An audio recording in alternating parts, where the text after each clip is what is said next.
2022년 새해가 밝았습니다. 제가 2022년도를 준비하면서 말씀을 두 가지 패턴으로 준비하려고 결정을 했거든요. 첫 번째로는 그냥 주제 설교식으로 설교를 하고, 그리고 다음 주, 이게 격주로 한 주는 주제 설교를 하고 한 주는 민수기 강해 설교를 하려고 그래요. 그러니까 민수기 강해 설교를 제가 준비하는 가운데 느낀 거는, 민수기 설교는 상당히 어렵습니다. 그리고 이걸 강의한 사람들도 그렇게 많지가 않아요. 인기가 없는 성경책이에요. 그래서 한번 했으면 좋겠다라는 생각에 제가 용기를 좀 냈어요. 근데 오늘은 다 같이 오지 못했기 때문에, 원래 오늘이 민수기 강의하는 날인데 오지 못했기 때문에 민수기 강의는 다음 주부터 하려고 그래요. 그러니까 강해 설교를 한 주 하면 그 다음 주는 주제 설교를 하고, 그 다음 주 또 강해 설교하고, 이런 식으로 나갈 거니까 여러분들이 한 주는 좀 어렵다 설교가, 한 주는 은혜롭다, 이렇게 받아들이면 돼요. 어렵지만 은혜롭다. 그러니까 여러분들 민수기 강의할 때는 조금 여러분들 좀 마음을 좀 고쳐 세우고, 마음을 좀 각오를 하고 들으시면 좋을 것 같아요. 왜냐하면 쉬운 말씀이 아니고 딱딱한 말씀이기 때문에 그렇습니다. 오늘은 민수기 말씀은 아니고요. 오늘은 다른 설교를 준비했어요. 여러분, 2022년도가 시작된 지가 이제 두 주째가 되었습니다. 항상 연초가 되면 누구나가 소원을 갖죠. 내가 이것을 갖고 싶다. 아니면 내가 이것을 이루고 싶다. 이것이 되고 싶다. 이렇게 하고 싶다라는 소원들이 있지 않습니까? 여러분들의 소원을 갖는 분들이 계시다면, 나이를 먹으면 한 해 한 해가 늘 오니까 이제 그 감동도 없어져. 그러니까 어떤 분들은 그냥 똑같은 삶을 살아요. 소망도 없고 소원도 없고 그냥 살아가는 경우가 있잖아요. 제가 여러분들에게, 그런 분들에게 소원 하나를 제가 조금 좀 가르쳐 드리려고 하는데, 이런 소원은 어떨까 싶어요. 여러분들, 무엇을 갖고 싶다, 무엇이 되고 싶다, 이런 것이 아니라, 내가 좀 올해 한 해는 행복한 삶을 살고 싶다. 이 행복한 삶이 일시적인 게 아니라 좀 계속 지속됐으면 좋겠다라는 소망을 품는 건 어떨까요? 그 소망을 품는 그 이야기가 오늘 성경 본문에 나와 있다는 거죠. 자, 나무가 있고 열매가 있어요. 여러분들, 빗대어 얘기하자면, 사람들은 급한 마음을 먹으면, 내가 뭐 귤이라든지 뭐 사과라든지 과일을 먹고 싶다라고 먹으면 과일을 사 먹잖아요. 근데 그때 먹으면 좋죠. 아, 해갈이 되어져요. 기쁘다, 좋다. 그런데 그 과일이 떨어진단 말이에요. 그러면 또 과일 없는 삶을 또 살아야 되는 거죠. 여러분, 진짜 행복은, 근원적인 행복은 뭐냐면, 내가 귤을 먹고 싶다 해서 귤을 먹는 게 행복이 아니라, 진짜 근원적인 행복은 귤 나무를 내가 심는 거예요. 그래서 내가 때때로 필요할 때마다 그 귤나무에서 나오는 귤을 먹는 게 오랫동안 행복이 지속될 수 있는 방법 중에 하나겠죠. 오늘 성경 시편 1편은 우리의 행복을 얘기하는데, 누구나 행복하길 원하잖아요. 행복은 단회성으로 끝나지 않고 그 행복이 계속 지속되기 위해서는 일해야 된다라는 것들을 얘기해 주고 있는 거예요. 아까 말씀드린 것처럼, 과일 바구니를 선택할 것이냐, 아니면 과일 나무를 선택할 것이냐, 이 얘기를 하고 있다는 거예요. 저와 여러분들은 올해 과일 바구니가 아니라 과일 나무를 선택해야 된다는 거예요. 행복의 나무를 선택해서 저와 여러분들이 행복한 삶을 사는 것이 맞지 않겠느냐라는 거죠. 자, 오늘 시편 1편 1절을 보게 되면 이런 말이 있어요. 복 있는 사람은, 이렇게 시작합니다. 복 있는 사람, 이렇게 나와요. 그리고 5절과 6절을 보게 되면 의인은, 이렇게 나와요. 의인과 악인에 대한 얘기가 나와요. 의인은. 자, 그리고 또 하나 3절을 보게 되면 시냇가에 심은 나무와 같다라고 이 얘기가 나와요. 시냇가에 심은 나무. 다 다른 단어예요. 그런데 문맥상 보면 단어는 다르지만 이 세 단어가 다 똑같은 말이라는 거예요. 무엇일까요? 복 있는 사람은 누구냐? 의인이다, 이 말이에요. 즉, 의인이 복 있는 사람이다. 그러면 복 있는 사람은 어떤 사람이냐? 시냇가에 심은 나무와 같은 사람이다, 이 말이에요. 즉, 의인은 복 있는 사람이요, 복 있는 사람은 시냇가에 심은 나무와 같은 삶을 산다. 아까 말씀드린 것처럼 시냇가에 심은 나무가 어떤 삶이냐? 행복을 계속 유지하는 삶이다. 이 얘기를 오늘 본문에서부터 6절까지 이야기를 하고 있다라는 거예요. 자, 시편은 1편부터 150편까지 있어요. 굉장히 깁니다. 그런데 이 시편을 쓴 분들도 다르고요, 주제도 달라요. 시편 1편부터 150편까지는 다 다른 이야기로 되어 있지만 중요한 주제가 있어요. 1편부터 150편까지는 관통하는 주제는 하나예요. 무엇이냐? 의인의 삶과 악인의 삶은 이렇게 다르다. 이게 주제예요. 의인과 악인은 다르다는 것이 1편부터 150편까지의 주제예요. 그런데 오늘 시편 1편은 무엇이냐면 이 주제를 이야기하는 서시의 어, 성격을 띤 시다라고 보시면 돼요. 이렇게 주제가 펼쳐질 거야 라고 하는 것들을 가르쳐 주는 것이 시편 1편이다라는 거예요. 그런 면에서 시편 1편은 굉장히 우리에게 중요하다라는 거예요. 자, 여기서는 어떤 이야기가 나오냐면 의인과 악인에 대한 이야기가 나옵니다. 자, 의인과 악인, 이것은 우리가 명심해야 될 것이 있는데, 성경에서 의인과 악인은 도덕적 관점에서 의인이냐 악인이냐라고 나누지 않아요. 성경은 도덕적 관점에서 의인이냐 악인이냐 나누는 게 아니라 어떤 것이냐면 영적인 차원에서, 신앙적 차원에서 의인과 악인, 존재론적 차원에서 의인과 악인을 이야기하고 있다는 거예요. 사람들끼리는 자기들끼리는 분별합니다. 야, 저 사람은 착한 사람이야. 저 사람은 나쁜 사람이야. 저 사람은 못된 사람이야. 저 사람은 의인이야. 저 사람은 호인이야. 저 사람은 참 좋은 사람이야. 우리가 사람들끼리 나눌 수가 있어요. 그런데 그건 무의미해요. 성경에서 말하는 의인과 악인의 차원은 그런 윤리적인 차원에서 얘기하는 게 아니에요. 하나님 입장에서 볼 때 의인과 악인을 나누는 거예요. 하나님 입장에서 볼 때는요, 이 세상에 살아가는 모든 사람들은 뭘로 나누냐? 다 악인이에요. 다 죄인이야. 의인은 한 명도 없어요. 성경은 누누이 말하고 있어요. 의인은 한 명도 없다. 누누이 말하고 있어요. 그 얘기를 들으면 믿음이 없는 분들은 막 확 올라와 성격이.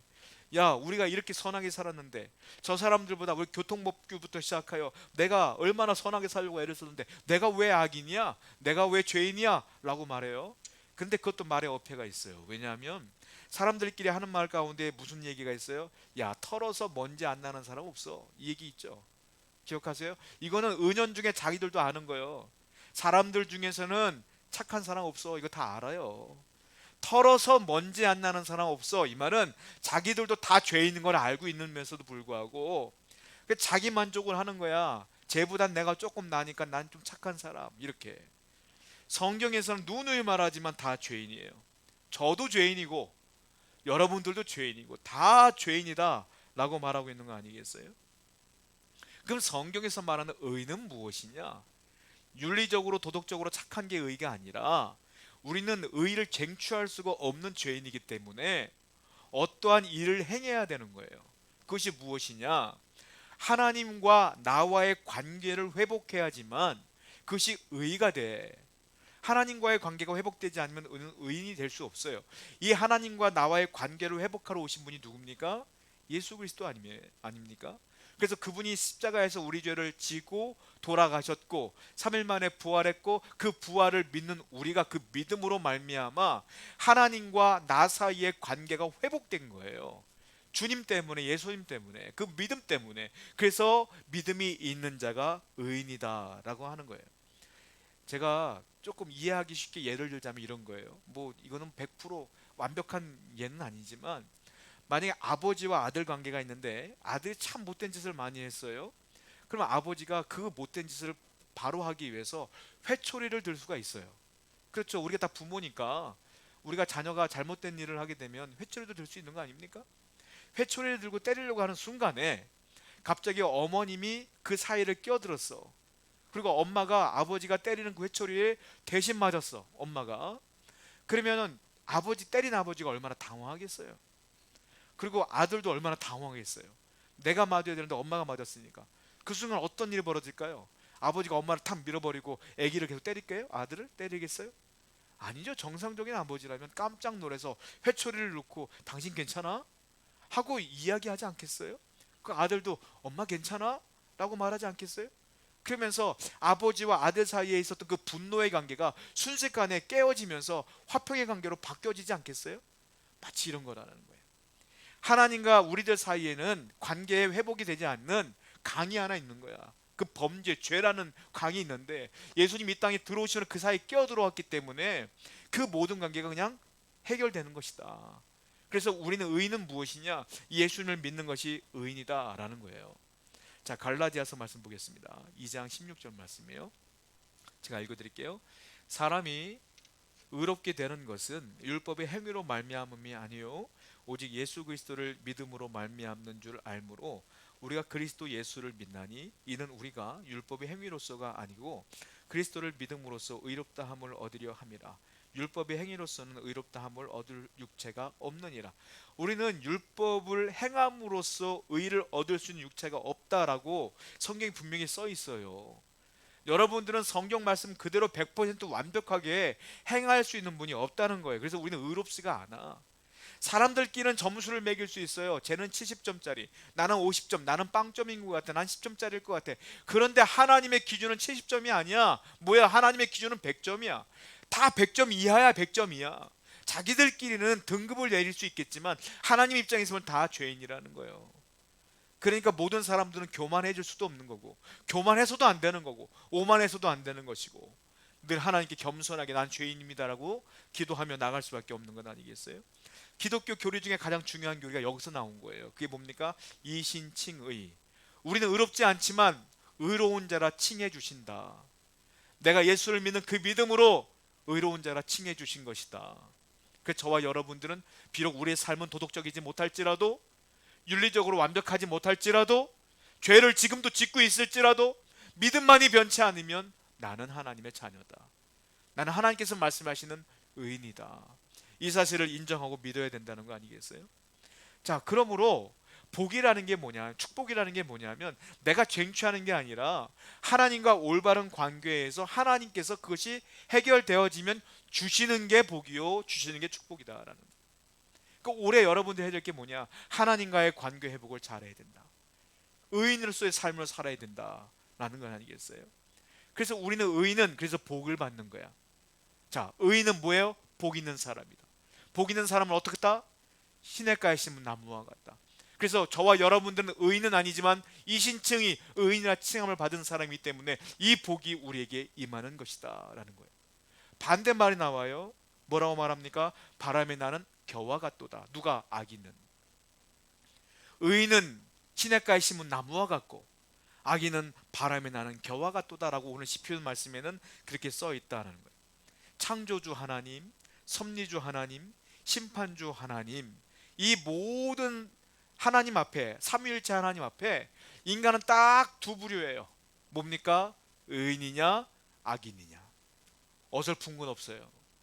저는요 몇 살 때까지는 이렇게 살았어요. 그거 소용없어요. 하나님 앞에 딱 섰을 때는 둘 중에 하나야. 너 의인이냐 악인이냐. 이 의인은 도덕적인 게 아니에요. 이 의인은 너가 예수를 끝까지 믿고 나의 앞에 왔느냐 아니냐, 이것으로 나뉘어지는 것이지. 중요한 건 그래서 뭐예요? 여러분들이 예수 그리스도를 끝까지 믿음을 붙들고 사는 게 중요한 것이다. 어떠한 상황에서도, 어떤 문제가 있어도 믿음만은 변치 말아야 된다라는 건 아니겠어요? 그래야 여러분들이 의인이 되고 복 있는 사람이 되어서 물가에 심겨진 나무가 되고 그것이 바로 행복으로 연결되어진다. 올해 여러분들이 그래서 이 믿음을 끝까지 지키는 한 해가 되었으면 좋겠다라는 거예요. 그러면 여러분들이 이렇게 물가에 심겨진 나무처럼 살아가려면 어떻게 될까요? 첫 번째 우리가 잘해야 될 게 있어요. 무엇입니까? 신앙생활을 잘해야 돼요. 신앙이 없는 분들은 신앙을 가져야 되고, 신앙이 약해진 분들은 신앙을 더 깊게 가져야 돼요. 신앙생활에 여러분들이 등한히 해서는 안 되고, 여러분들이 인생 가운데 가장 중요한 것이 신앙이다라고 생각하셔서 신앙생활에 먼저 1순위를 신앙생활로 해둬야 된다라는 거예요. 본문 3절 말씀을 읽어볼게요. 3절입니다. 제가 읽을게요. 그는 시냇가에 심은 나무가 철을 따라 열매를 맺으며 그 잎사귀가 마르지 아니함 같으니 그가 하는 모든 일이 다 형통하리로다. 그는 시냇가에 심은 나무, 시냇가에 심은 나무가, 여러분들 나무가 하나 있는데 어디에 심겨졌다고요? 시냇가에 심겨졌다. 시냇가에 심겨졌다는 게 무슨 뜻일까요? 이걸 이해하기 쉬우려면 이스라엘의 지리적 배경을 봐야 돼요. 이스라엘은요 광야가 대부분이에요. 사막 기후예요. 연평균 강우량이 600mm가 안 돼요. 거기는 대한민국보다 반도 안 되는 거예요. 거기는 우리나라 물보다. 그러니까 물도요 사막 기후다 보니까 이 전체적으로 다 물이 내리는 게 아니잖아요. 평균을 나눈 거잖아요. 사막에는 물이 내리지 않아요. 물이 없으니까 사막이 되는 것이지. 그러니까 비가 내리는 곳만 내린단 말이에요. 물이 턱없이 부족한 곳이 어디냐? 여기에요, 이스라엘. 근데 여기서 물가에 심은 나무, 그러니까 이게 복이죠. 이런 나무가 어디 있어요? 그 사막 기후에. 그러니까 우리가 이 배경을 이해하면 이것이 얼마나 큰 복인 줄을 알게 되는 거예요. 자, 이 나무가 이 물가에 심겨져 있어요. 이게 무슨 뜻이냐면 이 물은 성경을 보면 생수, 영생수 이렇게 표현될 때가 많아요. 요한복음 4장에 보면 예수님께서 사마리아 여인에게 내가 주는 물을 먹으면 목마르지 아니할 것이다, 물이라고 표현해요. 요한계시록에 보면은 그 천국에서 생수의 강이 흘러요. 생수, 물은 무엇이냐? 곧 하나님과의 관계를 얘기하는 거예요. 생수, 성령, 영생, 이것들을 얘기하는 거예요. 즉 물가에 심겨졌다는 건 무슨 말이냐? 하나님과의 관계가 계속 유지되고 있는 상태, 그 나무가 복이 있다 이 말이에요. 그러면 그것이 뭐예요? 그 신앙이지. 그게 신앙생활이죠. 신앙생활은 뭐예요? 개인 신앙과 공적인 신앙이 있어요. 공적인 신앙은 공예배야. 우리가 예배드리러 오세요 그러면 교회 오시는 거야. 같이 예배드리는 게 공적인 신앙생활이에요. 개인적인 경건생활이 있어요. 그건 뭡니까? 혼자 있을 때 성경 혼자 읽어야 되고, 큐티 하셔야 되고, 혼자 기도하셔야 되고, 혼자 전도도 하고, 혼자 하나님 바라보아야 되고, 이런 것들도 다 포함한 게 신앙생활이에요. 그러니까 여러분들 2022년도에는 예배 생활뿐만이 아니라 여러분들이 개인적인 신앙생활도 열심히 하셔야 돼요. 혼자 있을 때 기도하시고, 묵상하시고, 큐티하시고, 믿지 않는 분이시면 전도하시고, 충성하시고, 헌신하시고, 물질이 많아지면 하나님의 교회를 위해 헌금도 하시고, 이런 모든 것들이 다 신앙생활이다. 이걸 잘할 때 여러분들은 물가에 심겨진 나무가 된다라는 거예요. 나무의 수종도 중요하죠. 나무의 종류가 중요해요. 그런데 나무의 종류보다 더 중요한 게 있어요. 뭐예요? 어디에 심겨져 있느냐가 더 중요해. 토지도 중요해. 그게 굉장히 중요한 거예요. 자, 시편 말씀 보겠습니다. 시편 92편 12절부터 13절입니다.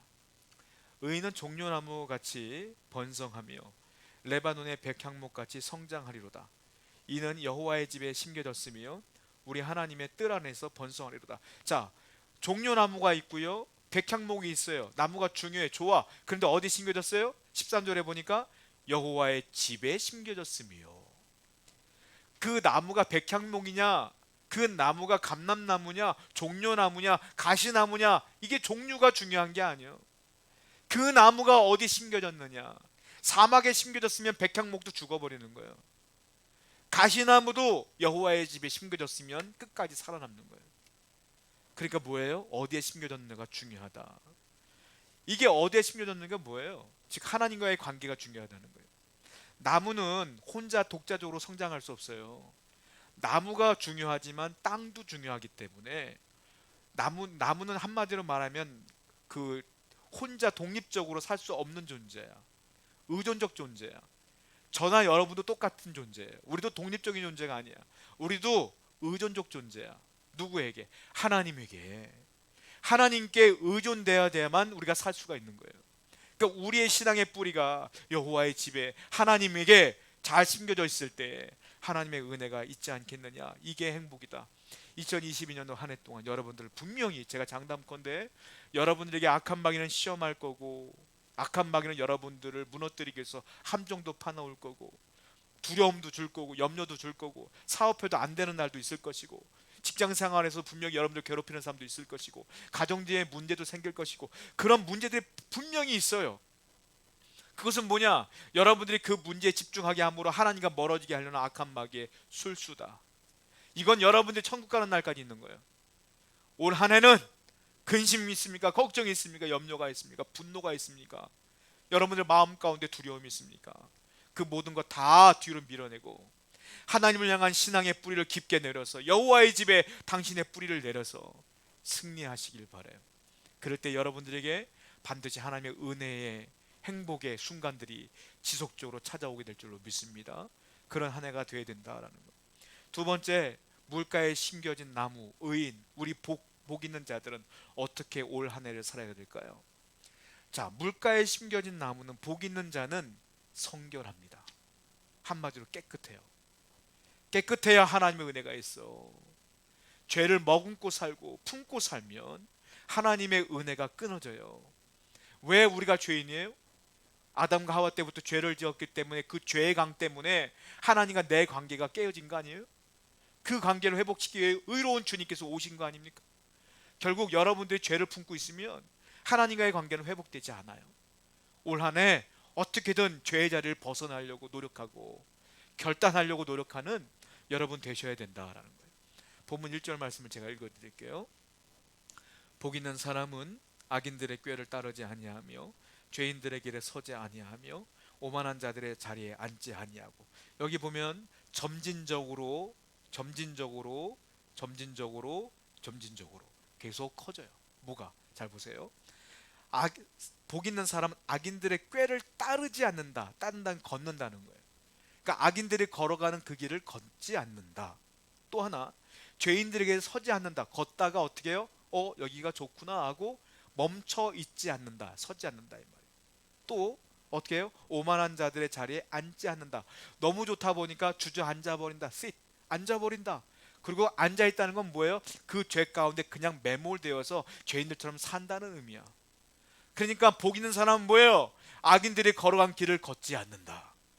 걷지 않는 것뿐만이 아니라 그 앞에 서 있지도 않는다. 그리고 거기에 주저앉아 있지도 않는다 이거예요. 올 한 해 여러분들이 죄가 있으면, 내가 심각하게 내가 끊지 못하는 죄들이 있으면 거기 주저앉아 있지 마시고 벗어나셔야 된다. 그래 여러분들이 행복한 것이지. 죄가 있으면 그 죄 때문에 악한 마귀가 자꾸 여러분들 정죄해요. 자꾸 그 정죄하면 내 마음이 행복하겠어요? 자꾸 하나님께 불안한 마음이 들지. 그러니까 죄를 멀리하지 않으면 여러분들은 끝까지 행복해질 수가 없다라는 거예요. 요한복음 15장 2절 말씀이에요.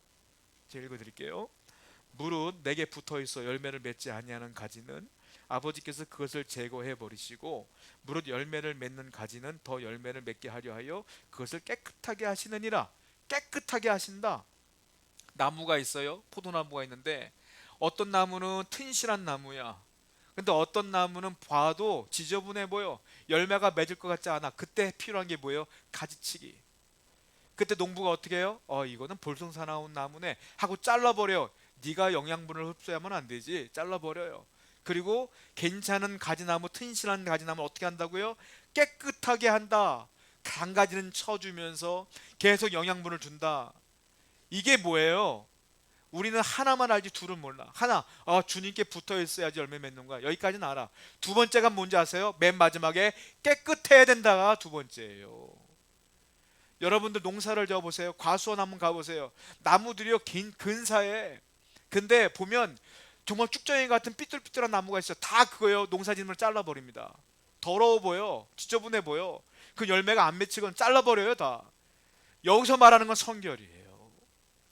여러분들이 더러우면 주님께서 잘라버리는 거예요. 복이 끊겨. 축복이 끊겨. 죄와 더불어 주님을 섬기기가 어려운 겁니다. 주님 뭐라 그랬어요? 둘만 섬겨라. 네가 돈도 섬기고 여호와를 어떻게 두 개 다 섬길 수 있겠느냐? 하나는 죄를 버리고 깨끗하게 주님을 섬겨라. 여러분, 악한 마귀는 자꾸 여러분들 정죄합니다. 왜? 정죄할 거리가 있으니까 정죄하는 거예요. 2022년 한 해 동안 여러분들 성결하기 위해서 노력했으면 좋겠어요. 죄는 중독성이 있습니다. 보세요 여러분들, 우리가 뒤에 중독자 붙는 것들은 전부 다 우리가 혐오하는 것들이야. 알코올 중독, 마약 중독, 도박 중독, 다 인간이 해서는 안 되는 것들이야. 근데 다 중독이 붙었어. 왜? 못 끊어. 죄는 중독이 있어요. 인간이 살아가는데 악한 마귀가 죄를 주는 이유는 중독성을 주는 거야. 못 끊게 하려고. 여러분, 우리가 역사를 공부하다 보면 삼국 통일의 대업을 이룬 사람 가운데 김유신 장군이 있잖아요. 김유신이 화랑 시절 때, 어린 시절 때 우리가 알다시피 천관이라고 하는 기생을 사랑하게 됩니다. 그래서 천관이라는 기생을 만나기 위해서 매일같이 기생집을 들락달락 하는 거예요. 이 소문이요 삽시간에 마을에 퍼졌어요. 그래서 어머니가 이 소식을 듣고 김유신을 불러요. 야, 너는 삼국 통일을, 그 대단한 대업을 이루어야 될 애가 지금은 한갓 기생에 빠져서 이러고 있으면 그 대업을 이룰 수 있겠냐 호되게 야단을 칩니다. 김유신이 깊이 깨달아요.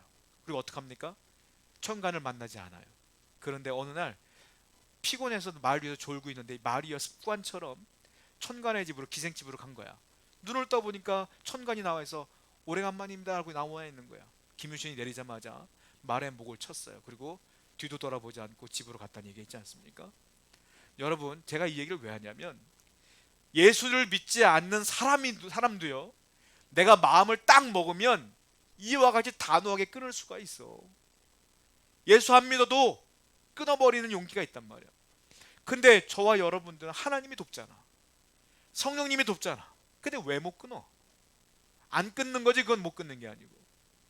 사람들도요, 단호해질 때는 이렇게 단호해지는데 우리도 안 끊으려고 하니까 안 끊어지는 거지. 끊으려고 하는 게 기도해보면서 끊어버리면 그 죄를 끊을 수 있습니다.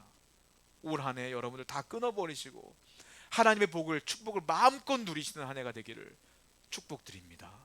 세 번째, 우리가 올 한 해 또 해야 될 게 있어요. 무엇입니까? 하나님 말씀을 묵상하는 한 해가 돼야 돼.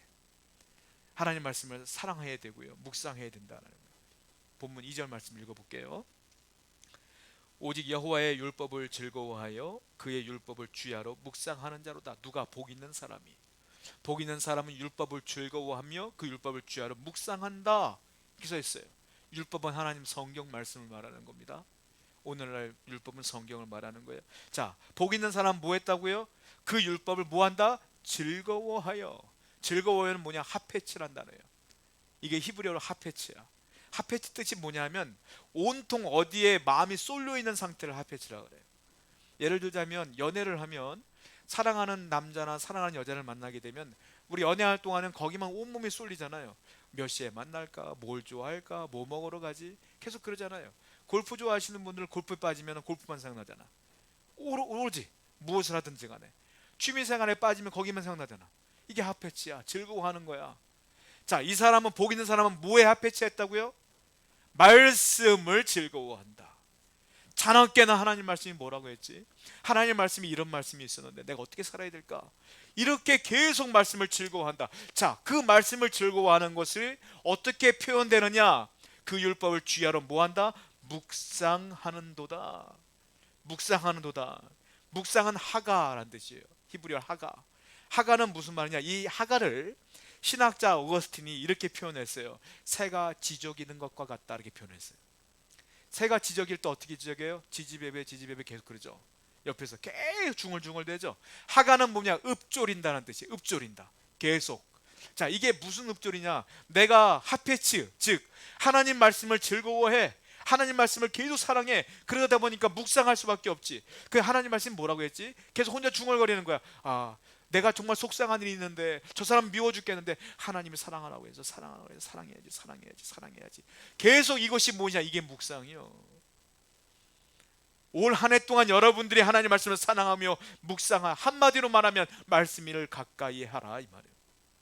그리할 때 하나님의 복이 임한다. 우리는 물가에 심겨진 나무와 같다. 의인은 당연히 복 있는 사람인데, 복 있는 사람은 당연히 물가에 심겨진 나무와 같다. 즉 당연히 말씀을 사랑한다는 거예요. 당연히 죄를 멀리 한다는 거야. 당연히 신앙생활 열심히 한다. 이게 의인이다. 이게 복 있는 사람이다 라고 성경은 말하고 있는 거예요. 하나님 말씀을 5손가락으로 얘기해 볼까요? 첫 번째, 읽어야 돼요. 두 번째, 읽고 뭐 해야 돼요? 들어야 돼.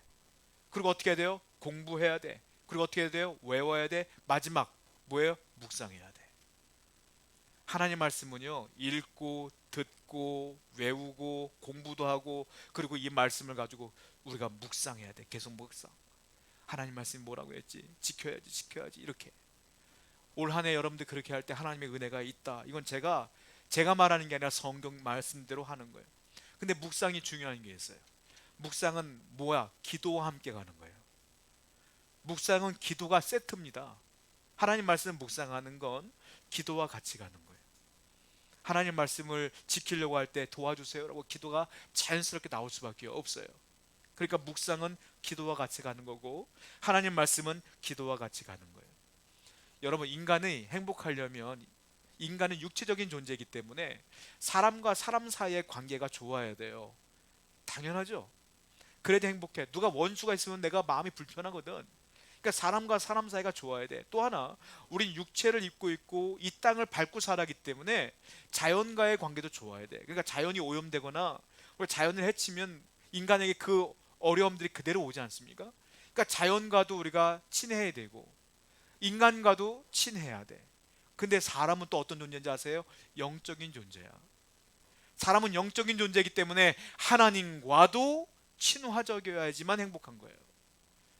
그러니까 여러분들이 영적으로 친화적으로 하나님과 가까이 하려면 지금 말씀드린 것처럼 이렇게 살아야지만 가능한 것이다 라는 거예요. 그럼 우리가 이렇게 산다면 하나님께서 어떤 복을 주시겠어요? 첫 번째, 우리에게 놀라운 기쁨을 주십니다. 본문 3절을 읽어볼게요. 그는 시냇가에 심은 나무가 철을 따라 열매를 맺으며 그 잎사귀가 마르지 아니함 같으니 그가 하는 모든 일이 다 형통하리로다. 그 잎사귀가 어떻게 해요? 마르지 않는다. 잎사귀가 마르지 않는다는 건 뭐예요? 그 나무가 건강하게 행복하게 기쁘게 잘 성장하고 있는 거야. 그러니까 이 기쁨은 어떻게 오는 거예요? 우리가 하나님 앞에 우리가 끊임없이 그 물가에 뿌리를 내렸을 때에 잎사귀가 마르지 않는다. 우리에게 천국의 기쁨은, 완벽한 천국의 기쁨은 이 땅을 살면서 오지 않아요. 대신에 우리가 예수 그리스도를 믿음과 동시에 오는 게 뭐냐면 천국의 샘플적인 그 옛적인 그 기쁨이 잠깐 와요. 우리는 이 천국의 기쁨을 누리며 사는 거야. 근데 이 천국의 기쁨은 100이면 1도 안 되는 아주 작은 것이지만 이 기쁨이 놀라워요. 신앙생활이 위대한 거예요. 우리가 이 기쁨을 잠깐 누리며 사는 거예요. 근데 이 기쁨을 어떻게 오느냐? 우리가 복인자가 되면 이 기쁨을 하나님이 주신다라는 거예요. 우리 이 기쁨을 누렸으면 천국을 소망할 수밖에 없어요. 천국은 엄청나게 기쁠 거니까. 자, 성경을 보겠습니다. 요한복음 4장 13절 14절. 예수께서 대답하여 이르시되 이 물을 마시는 자마다 다시 목마르려니와 내가 주는 물을 마시는 자는 영원히 목마르지 아니하리니 내가 주는 물은 그 속에서 영생하도록 솟아나는 샘물이 되리라. 이 물이 영생이야. 즉 잎사귀가 마르지 않는다는 그 기쁨이 뭐냐? 영생의 기쁨이다. 영생의 기쁨이 여러분들에게 지금 임했어요. 이 영생의 기쁨은 천국 가면 무조건 100% 누릴 거야. 그러나 영생의 기쁨 이 땅에서 못 누리느냐? 아니에요. 이미 여러분들은 그 생수의 강에 뿌리를 내렸기 때문에 영생의 기쁨이 있어요. 어려운 일 있어도 주님께서 해결하실 거야. 나는 죽어도 천국 갈 수 있어. 이런 기쁨이 있기 때문에 여러분 가운데 행복이 있는 거 아니겠어요? 이 기쁨이 더 강화될 것이고 이 기쁨을 주시겠다라고 주님께서 약속하신 거예요. 행복이 별겁니까? 내가 아무리 많이 소유해도 마음이 기쁘지 않으면 행복하지 않은 거예요. 내가 일하는 대로 잘 돼도 기쁘지 않으면 행복한 거 아니에요. 내가 소유가 부족하더라도 내 마음이 영생의 기쁨이 있으면 그게 행복한 거 아니겠어요? 하나님의 기쁨은 이와 같이 여러분들에게 영생의 기쁨을 주신다. 이 사실을 기억해야 된다는 거예요. 두 번째, 우리에게 주시는 그 복 있는 자에게 주시는 그 복이 무엇이냐? 두 번째, 형통함이다. 3절 다시 한번 읽어볼게요. 그는 시냇가에 심은 나무가 철을 따라 열매를 맺으며 그 잎사귀가 마르지 아니함 같으니 그가 하는 모든 일이 다 형통하리로다. 형통하리로다. 자, 이 형통에 대한 말씀이 신명기에 있는데요. 한번 읽어볼게요. 신명기 28장 말씀이에요. 28장 1절 2절. 네가 네 하나님 여호와의 말씀을 삼가 듣고 내가 오늘 네게 명령하는 그의 모든 명령을 지켜 행하면 네 하나님 여호와께서 너를 세계 모든 민족 위에 뛰어나게 하실 것이라. 네가 네 하나님 여호와의 말씀을 청종하면 이 모든 복이 네게 임하며 네게 이르르니. 여호와의 말씀을 청종하면 이게 뭐예요? 아까 말씀드린 것처럼 말씀 묵상하고 따르면 어떤 일이 벌어집니까? 이 모든 복이, 이 복이 네게 임한다. 임한다의 원뜻은 뭐냐? 위로 덮친다 뜻이에요.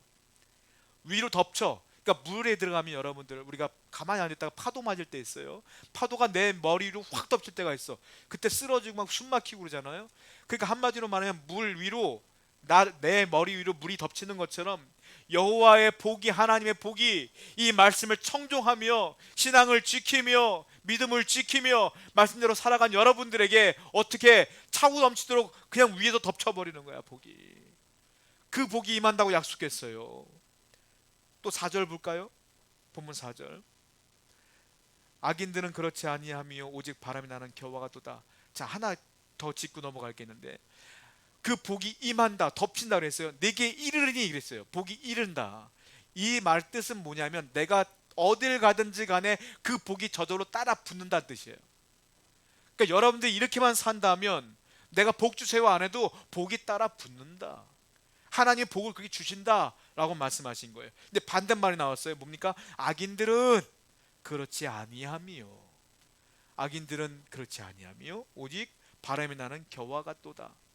의인은 뭐라고요? 복 있는 사람이고 뿌리를 물가에 심겨진 나무와 같지만 악인들은 그렇지 아니하며 바람이 나는 겨와 같도다. 겨는 뭐예요? 겉으로 볼 땐 열매가 있는 것 같아요. 쌀인 것 같아요. 밀인 것 같아. 근데 바람이 훅 불면 날아가 버려. 왜? 속은 아무것도 없어.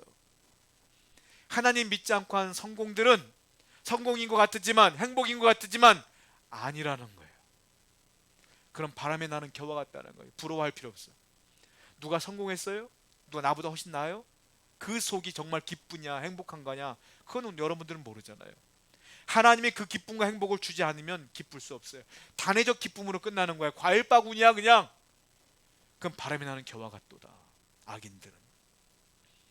여러분, 형통이란 말을 오해하시면 안 돼요. 형통은요, 내가 뭘 하든지 간에 다 잘 되는 것, 그것이 형통이라고 오해하시면 안 돼요. 성경이 말하는 형통은 그게 아니에요. 자, 성경을 보겠습니다. 창세기 39장 2절부터 3절. 여호와께서 요셉과 함께 하심으로 그가 형통한 자가 되어 그의 주인 애굽 사람의 집에 있으니 그의 주인이 여호와께서 그와 함께 하심을 보며 또 여호와께서 그의 범사에 형통하게 하심을 보았도다. 자, 요셉은 어떻게 합니까? 여호와와 함께 했다.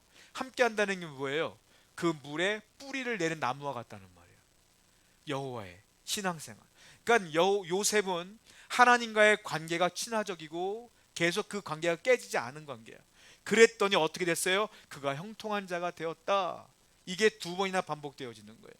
여러분들이 하나님과의 관계가 계속 신앙으로 유지되어지면, 말씀 생활을 잘하면, 경건 생활을 잘하면, 죄를 멀리하면 여러분이 형통한 자가 된다. 근데 형통이 뭐냐? 요셉은 고난이 있었어요? 없었어요? 있었어요. 종으로도 팔려갖고 억울한 누명 쓰며 감옥에도 갇혔어. 그런데 요셉을 성경이 뭐라고 했어요? 형통한 자가 되었다. 형통은 뭐냐? 어려움은 있다, 고난은 있다, 그러나 이긴다. 이게 형통이에요. 여러분들의 고난은 있어요, 어려움은 있어요. 그러나 형통한 자가 됐다는 건 뭡니까? 그 고난이 내게는 고난이 아니야. 하나님의 도우심으로 이길 수 있어요. 올해는 그러한 형통함을 여러분들이 누리셔야 된다. 요한 3서 2장 요한 3서 2절 말씀을 제가 읽어볼게요. 사랑하는 자여, 네 영혼이 잘됨 같이 네가 범사에 잘되고 강건하기를 내가 간구하노라. 순서가 있어요.